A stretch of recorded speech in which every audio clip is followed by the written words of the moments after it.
गांधी और आप देख रहे हैं स्वामी न्यूज। सूफी संत ख्वाजा साहब के 810वें सालाना उर्स के मौके पर खादिमों की संस्थाओं के द्वारा संयुक्त रूप से देगों का ठेका देने के कार्यक्रम में भाग लिया गया। इस अवसर पर दोनों देगों का ठेका 1,85,00,000 में छोड़ा गया। रादिल मियां, विश्व विख्यात सूफी संत ख्वाजा साहब के 810वें सालाना उर्स के लिए दरगाह में स्थित दोनों देगों का ठेका 1,85,00,000 में छोड़ा गया। दरगाह के खादिमों की संस्था अंजुमन यादगार व अंजुमन सैयद जादगान के द्वारा संयुक्त रूप से कराए जाने वाले इस ठेके में दरगाह के खादिमों ने भाग लिया। कोरोना को देखते हुए देग का ठेका किया गया था। बिस्मिल्लाहिर्रहमानिर्रहीम। ख्वाजा मोइनुद्दीन हसन चिश्ती सुम्मा अजमेरी का उर्स जो ये 810वां शुरू हुआ है, जो कि झंडे चढ़ने से ही इब्तिदा हो जाती है उर्स की। तो इस साल जो आपका सवाल है, देगों का ठेका जो छूटा है 1,85,00,000 रुपये में। ये 14 दिन का ठेका। अगर चांद 29 की संभावना बनती है कि चांद 29 होगा, तो उस हिसाब से छोटी और बड़ी दोनों देगों का ठेका है। और 9 रजब की रात को 12 बजे ये NWR महाप्रबंधक विजय शर्मा ने अजमेर कार्यशाला समूह का निरीक्षण कर अधीनस्थ अधिकारियों से जानकारी ली। NWR महाप्रबंधक विजय शर्मा ने अजमेर कार्यशाला समूह का निरीक्षण कर जानकारी ली। महाप्रबंधक ने एयर ब्रेक और CBC सेक्शन का निरीक्षण के साथ हेरिटेज सैलून का भी निरीक्षण किया। इसके बाद महाप्रबंधक लोको वर्कशॉप पहुंचे और कार्यशाला के लेआउट आदि के बारे में अधीनस्थ अधिकारियों से जानकारी ली।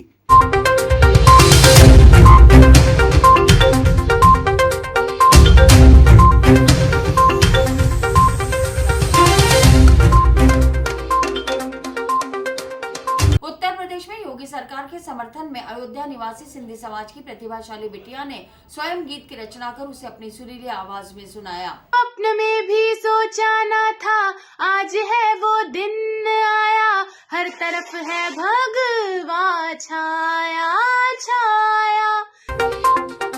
5 राज्यों में हो रहे चुनावों के तहत उत्तर प्रदेश में योगी सरकार के समर्थन में अयोध्या निवासी सिंधी समाज की प्रतिभाशाली बिटिया वंशिका वाधवानी ने एक बहुत ही सुंदर गीत स्वयं लिखा और अपनी सुरीली आवाज में उसे गाकर भी सुनाया। आइए आपको मिलवाते हैं वंशिका वाधवानी से। Hello guys, my self Vanshita Wadhwani from Ayodhya, Uttar Pradesh.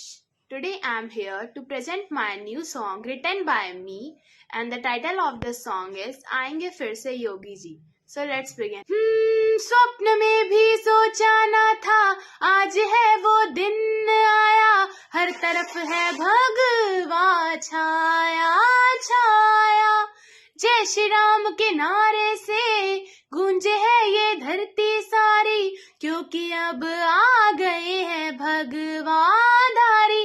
हाँ तो आएंगे फिर से योगी जी के 22 में भी और 27 में भी। हाँ हम लाएंगे फिर से योगी जी के 22 में भी और 27 में भी। बांसुरी भी बज गई है, मथुरा भी सज गई है, डमरू भी बज गया है काशी में, और यहाँ भी बन रहा है श्री राम का पवन मंदिर, जिसके लिए पूरे जग में प्रकाश फैला है। हो योगी जैसा भगवाधारी, पड़ जाएगा सब पर भारी, देख लेना चाहे तुम खुली आंखों से। हाँ तो आएंगे फिर से योगी जी के 22 में भी और 27 में भी। हाँ हम लाएंगे फिर से योगी जी के 22 में भी और 27 में भी। हाँ ना कोई योगी जी सा जानते हम तुम और हम सब, अब बताना है ये पूरे संसार को, के प्रदेश में ऐसा मंत्री हो तो किस्मत ही खुल जाए, फिर हम जिधर भी जाए स्वच्छता ही पाए। अब तो ये आलम है, वंशिता ये कहती है, हम वोट दे देंगे सौगात में। अब तो ये आलम है, वो वोट मांगे तो हम शौक से दे देंगे, सौगात में हाथ आएंगे फिर से योगी जी के 22 में भी और 27 में भी, हाँ हम लाएंगे फिर से। रामगंज थाना क्षेत्र में अज्ञात बदमाश ज्वेलर्स के गले पर झपट्टा मारकर सोने का पेंडल और चेन तोड़कर फरार हो गए। इस संबंध में पीड़ित ने रामगंज थाने में मामला दर्ज कराया। पेंडल चाहिए मेरे, ऐसे पेंडल चाहिए मेरे, ऐसा मेरे पास नहीं है, अब तुम जाओ बोली बता मेरे को, एकदम झपट्टा मार के भग गया बता मेरे। रामगंज थाना क्षेत्र में अज्ञात शातिर द्वारा ज्वेलर्स के गले से सोने का पेंडल तोड़कर फरार होने का मामला सामने आया। पीड़ित ने जानकारी देते हुए बताया कि उनकी दुकान पर 2 युवक आए और उन्हें बातों के जाल में फंसाकर एक ताबीज भी खरीदा। उसके बाद गले पर झपट्टा मारकर करीब 5 से 6 ग्राम का पेंडल और सोने की चेन लूटकर फरार हो गए। इस संबंध में पीड़ित ने पुलिस थाने में मुकदमा दर्ज कराया।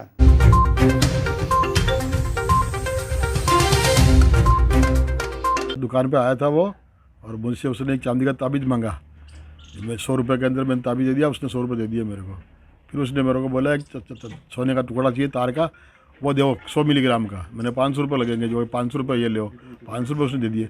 फिर क्या पेंडल दिखाओ, मैंने उसको 2 पेंडल दिखाए, तो पेंडल के ये तो बहुत छोटे पसंद है, मुझे बड़ा पेंडल चाहिए, आपके गले में ऐसा पेंडल चाहिए। मैंने कहा ऐसा तो मेरे पास नहीं है यार, पता मेरे को कि नहीं ऐसा ही पेंडल चाहिए मेरे, ऐसा ही पेंडल चाहिए। मैंने कहा ऐसा तो मेरे पास नहीं है, अब तुम जाओ बोली बता मेरे को, एकदम झपट्टा मार के भग गया बता। मैंने गणेश जी का पेंडल था 3 ग्राम का और चेन का टुकड़ा था 2-3 ग्राम का। एक जना बाहर मोटरसाइकिल पे खड़ा हुआ था और एक वो दुकान पे अंदर एक ही था।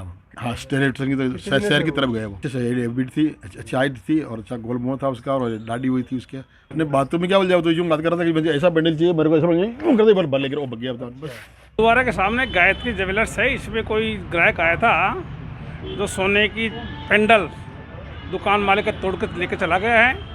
घटना की सूचना मिलते 1-2 मिनट में मैं मेरे पूरे जाब्ते के साथ पहुंच गया हूं। सीसीटीवी कैमरे देख रहे हैं, ट्रेस कर देंगे शाम तक इसको। ये गायत्री ज्वेलर्स का मालिक है, उसकी गले में सोने का पेंडल था। लड़के हैं, अब दिन में हुई 10 मिनट पहले।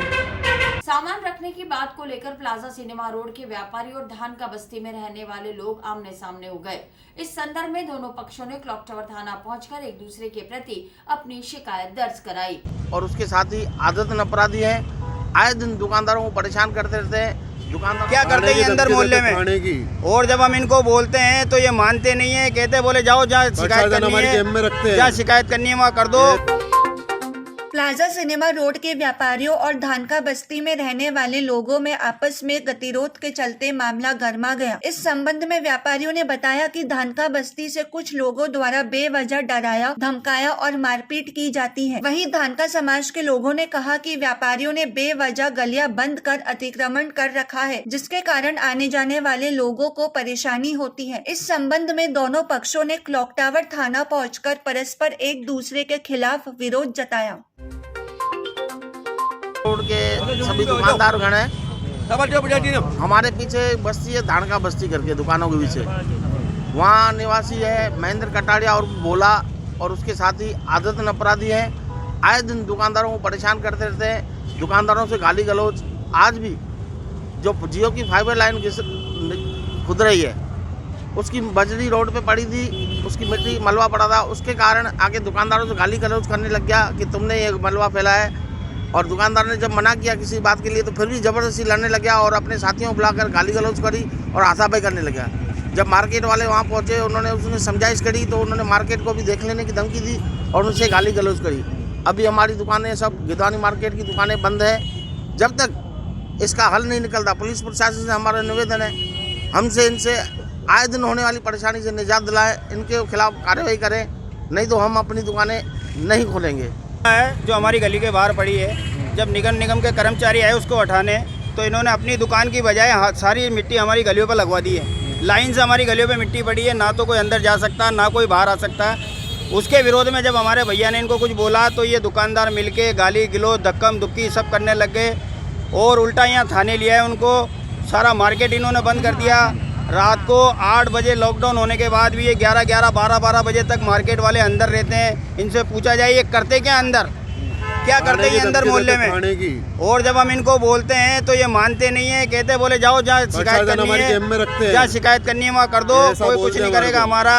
और आए दिन मोटरसाइकिल गिरा, कोई किस तरह का गिरा, कोई किस तरह का गिरा, कोई दारू पिया, सबको अंदर भेजते हैं ये सब अंदर आते हैं हमारे मोहल्ले में। और कोई कुछ इनको बोलता है तो इनके पास एक ही धमकी है कि बस शटर डाउन करो, एसोसिएशन बनाओ और सबको बंद कराओ थाने में। तो हमारे पास तो भाई इतना ताकत है नहीं। हमारे जो आबकारी विभाग में अवैध शराब के खिलाफ कार्रवाई करते हुए सांसी बस्ती और भगवानगंज क्षेत्र में 1300 लीटर वॉश नष्ट किया। भगवानगंज, सांसी बस्ती एवं कंजर बस्ती तथा पालरा फॉरेस्ट एरिया में कल रेड गश्त की कार्रवाई को अंजाम दिया गया। आबकारी विभाग ने अवैध शराब के खिलाफ कार्रवाई करते हुए सांसी बस्ती, भगवानगंज और पालना फॉरेस्ट एरिया में दबिश देकर हथकढ़ शराब की 3 भट्टियां तोड़ी और 1300 लीटर वॉश नष्ट की। इस संबंध में 2 महिलाओं के खिलाफ नामजद मुकदमा भी दर्ज किया गया।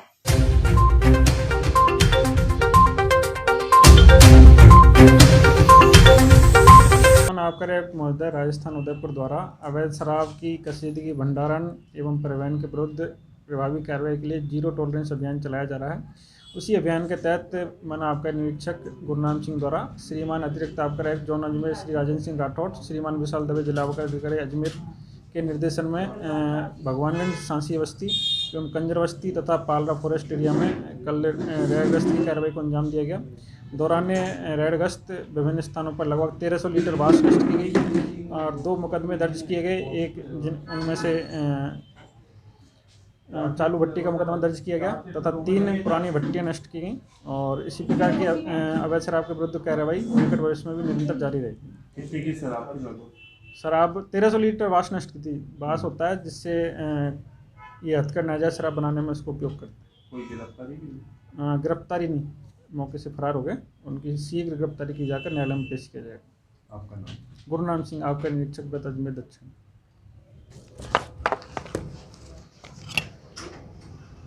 फिल्म अभिनेत्री जयाप्रदा ने जगत पिता ब्रह्मा मंदिर के दर्शन कर आशीर्वाद प्राप्त किया। साथ ही पूरे देश को कोरोना महामारी से मुक्ति दिलाने के लिए भी प्रार्थना की। और आज जो मेरा मनोकामना पूरी हुई है, मुझे बहुत ही अच्छा लगा, बहुत ही खुशी हुई है।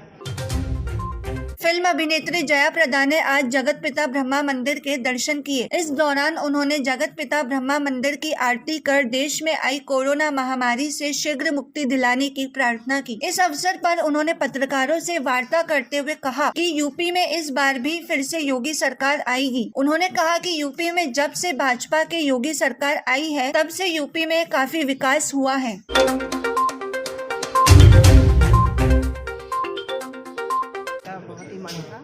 और आज जो मेरा मनोकामना पूरी हुई है, मुझे बहुत ही अच्छा लगा, बहुत ही खुशी हुई है। यहाँ पे एक अलग एक पवित्रता है और एक जागृत भी है।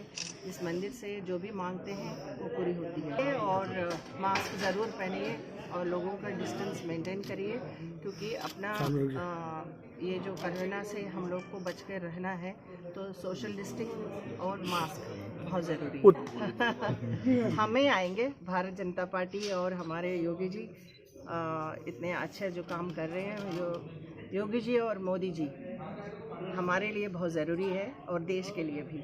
उनका काम जनता जानती है और आने वाले दिनों में हमें अच्छे दिन और योगी जी का जो पालन है, जो उनके जो सरकार है, लोगों को सेवा कर रही है और डर मुक्त हमारे उत्तर प्रदेश है।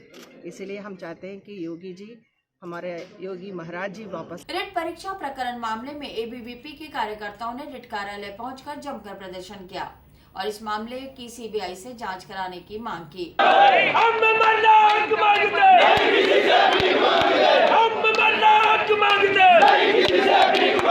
उस रद्द करने की मांग को लेकर आज युवा सड़कों पे उतरा है, जिस भर्ती परीक्षा को कराने को लेके। एबीवीपी के कार्यकर्ताओं ने रीट परीक्षा को रद्द करने और इस मामले की सीबीआई से जांच कराने की मांग को लेकर जमकर प्रदर्शन किया और सरकार के खिलाफ जमकर नारेबाजी की। एबीवीपी के प्रदर्शन को देखते हुए पुलिस की ओर से कड़े बंदोबस्त किए गए। प्रदर्शन कर रहे कार्यकर्ताओं ने रीट परीक्षा रद्द कर जांच सीबीआई से करवाने की मांग की। से प्रदेश की सबसे बड़ी भर्ती परीक्षा में रीट में जो सरकार के नेतृत्व में मंत्री सुभाष गर्ग के लीडरशिप में जो घोटाला हुआ, उसको रद्द करने की मांग को लेकर आज युवा सड़कों पे उतरा है, जिस भर्ती परीक्षा को कराने को लेके सरकार अपनी उसका सफल आयोजन को लेके पीठ थपथपा रही थी, अब परत दर परत खुलती जा रही है कि वो किस प्रकार से उन्होंने घोटाला किया। बोर्ड अध्यक्ष जी के नेतृत्व में यहाँ से पेपर लीक हुए और उन बच्चों को दिए गए, और यहाँ का जो राजीव गांधी स्टडी सर्किल के माध्यम से ये पूरा खेल रचा गया, और जो राजीव गांधी स्टडी सर्किल है उसके नेशनल कोऑर्डिनेटर सुभाष गर्ग है। हम विद्यार्थी मांग करते हैं कि इस प्रकार के जो इससे जुड़े हुए थे उन सभी लोगों को गिरफ्तार करे और उनको पूरा भर्ती परीक्षा रद्द करके इसकी जांच सीबीआई को सौंपे, ताकि इसकी जो आंच है वो मुख्यमंत्री निवास तक जाती है और इसमें मुख्यमंत्री को इस्तीफा देना। जो आंदोलन है इसको जन आंदोलन बनाकर विद्यार्थी परिषद एक बड़ा आंदोलन करेगी। अब युवा चुप नहीं रहेगा। लगातार आरएस भर्ती परीक्षा में घोटाले, एसआई में घोटाले और इतनी बड़ी रीट परीक्षा में जो घोटाले हो रहे उनको लेके अब युवा नहीं सोएगा। अब युवा जाग चुका है और सरकार को गिराने की पूरी तैयारी कर चुकी है। आज अखिल भारतीय विद्यार्थी परिषद द्वारा अजमेर महानगर द्वारा जो इस रीट में धांधली हुई इसको लेकर प्रदर्शन किया है। रीट कार्यालय का घेराव विद्यार्थी परिषद ने किया है। एबीवीपी की मांग है जो रीट में धांधली हुई है, कई मंत्रियों के इसमें नाम आ रहे हैं, जब जो भी जैसे किरोड़ी मिल जी ने कल खुलासा किया है, कई प्रकार के नाम है। सभी तरह की जांच होनी चाहिए, पूरे सिस्टम की जांच होनी चाहिए। इसमें कई अधिकारी बड़े लेवल के इनमें फंसे हुए, कई ये जो कोचिंग संस्थान है बड़े बड़े, इनमें पैसे लिए गए, 10-10 लाख रुपए में पेपर बांटे गए। इनकी पूरी तरह जांच होनी चाहिए, जांच सीबीआई से होनी चाहिए। एबीवीपी की मांग और जो बोर्ड अध्यक्ष है दारोली, उसकी तुरंत गिरफ्तारी होनी चाहिए, उनको गिरफ्तार करके तुरंत गिरफ्तार करना चाहिए, उसके खिलाफ मुकदमा दर्ज होना चाहिए। एबीवीपी की मांग है कि जल्द से जल्द इसकी सीबीआई। सारा इंडिया के एडवाइजर और कर्मचारियों ने जिला कलेक्टर को ज्ञापन देकर उनकी बातों को केंद्र तक पहुंचाने की मांग की। में सारा से भी प्रकरण चल रहा है हमारा पिछले 9 साल से। सारा इंडिया के एडवाइजर और कर्मचारियों ने जिला कलेक्टर को ज्ञापन देकर उनकी समस्या को आगे सुप्रीम कोर्ट तक पहुंचाने की गुहार लगाई। कर्मचारियों ने कहा कि उनका सुप्रीम कोर्ट से निवेदन है कि केस का निवारण जल्द से जल्द किया जाए, ताकि लंबे समय से परेशान निवेशक को और कर्मचारियों को राहत मिल सके। यहाँ कलेक्ट्री में सारा से भी प्रकरण चल रहा है हमारा पिछले 9 साल से। उसमें जनता परेशान है, जनहित के कल्याण के लिए हम लोग लगे हुए हैं। सारा से भी अकाउंट में जनता का पैसा 24,000 करोड़ रुपया जमा है हमारा, और वो पैसा नहीं मिलने से, क्योंकि ये मैटर सुप्रीम कोर्ट में चल रहा है विगत 9 सालों से, जिसके कारण पूरा भारतवर्ष के सम्मानित निवेशकर्ता जमाकर्ता बहुत परेशान है, हमारे कर्मचारी बहुत परेशान हैं। हम चाहते हैं कि हमारी बातें सुप्रीम कोर्ट तक सुने और सुप्रीम कोर्ट में जितना भी ये जन कल्याण का मैटर है, जनहित का मैटर है, वो पैसा जितना जल्दी हो सके जारी कराएं, जिससे कि जनता को राहत मिले, हमारे कर्मचारियों को राहत मिले। क्योंकि शादी ब्याह में पैसा नहीं मिल पा रहा है, हारी बीमारी में लोगों को पैसा नहीं मिल रहा है, पढ़ाई लिखाई के लिए एजुकेशन की फ़ीस जमा नहीं करा पा रहे हैं, कर्मचारी परेशान हैं, कई परेशानियां हमारे को सामने आ रही है। हम निवेदन करते हैं कि हमारी ये बात सुप्रीम कोर्ट, सर्वोच्च न्यायालय सुने और जल्दी से जल्दी, जितना जल्दी हो सकता है, हमारे इस केस का निवारण करें और हमें राहत प्रदान कराएं। हम यही आप लोगों से गुजारिश करते हैं। आप लोगों को भी बहुत बहुत धन्यवाद कि आप हमारी बातें, ये ज्ञापन हम लोग आज यहाँ पर सबसे पहले तो कलेक्टर महोदय को दे रहे हैं, उसके बाद हम लोग जितने भी थाने हमारे अजमेर में सभी थानों पे जा रहे हैं, एसपी साहब को दे रहे हैं, सभी को देकर के हम लोग ये गुजारिश कर रहे हैं कि हमारी बातों को जितना जल्दी हो सके। और इसी के साथ ही समाचार बुलेटिन नहीं समाप्त होते। मुझे दीजिए इजाजत, देखते रहें स्वामी न्यूज।